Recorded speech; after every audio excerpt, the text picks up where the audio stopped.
se trouve sur les monts de Revigny, à l'extérieur du village, donc sur les hauteurs du village de Revigny, où nous avons installé notre association One Loup afin de ne pas gêner les gens avec la proximité des animaux.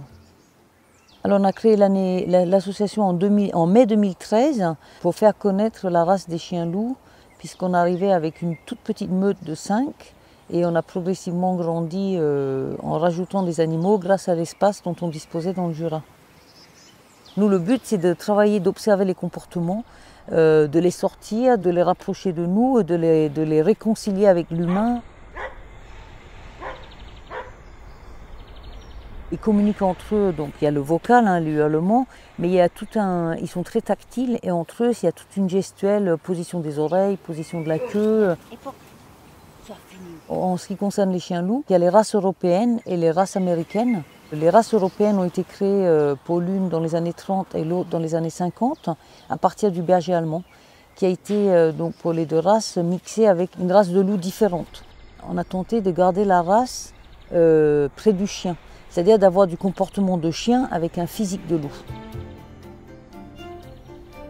Ce pas des chiens dans le comportement, ils ont un mode de vie particulier, ils sont bien mieux en extérieur qu'en intérieur, et c'est malheureusement une race qui est en pleine expansion et qui tend à se développer chez des personnes non informées ou mal informées et qui pensent que le fait que ce soit un chien, ça s'éduque et ça se dresse et ça se mène comme un chien, ce qui n'est pas du tout le cas en fait.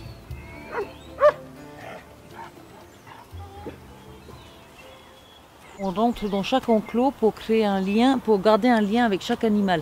Alors vous voyez sur les 4 là, il y en a un qui est plus ou moins fuyant, donc il viendra que quand on va le sortir.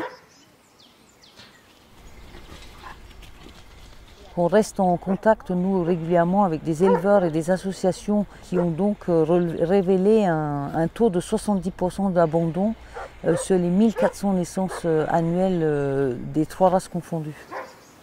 À cause du manque d'informations, il y a beaucoup d'abandon. En grandissant, si on ne continue pas le travail de l'éleveur, c'est un échec total, l'animal redevient presque sauvage.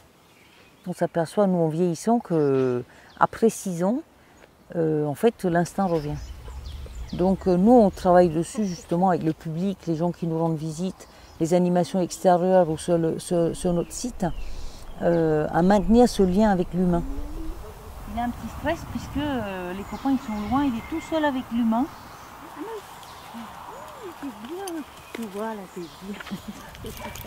Le but, c'est de garder une relation et de les sortir, de les manipuler, qu'ils ne vivent pas exclusivement dans un enclos pour qu'ils puissent être soit adoptés, soit par rapport à nous, qu'on puisse les sortir et vivre avec eux.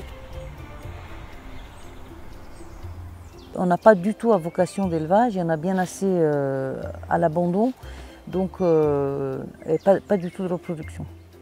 On recueille sur le site des animaux qui sont de passage et qui vont repartir, qui restent quelques mois, voire une année sur place chez nous et qui repartent donc chez leurs propriétaires où on leur trouve d'autres espaces avec des gens passionnés. Par contre, on a nos animaux qui font nos animations avec nous, qui sont à l'association et qui restent avec nous toute leur vie.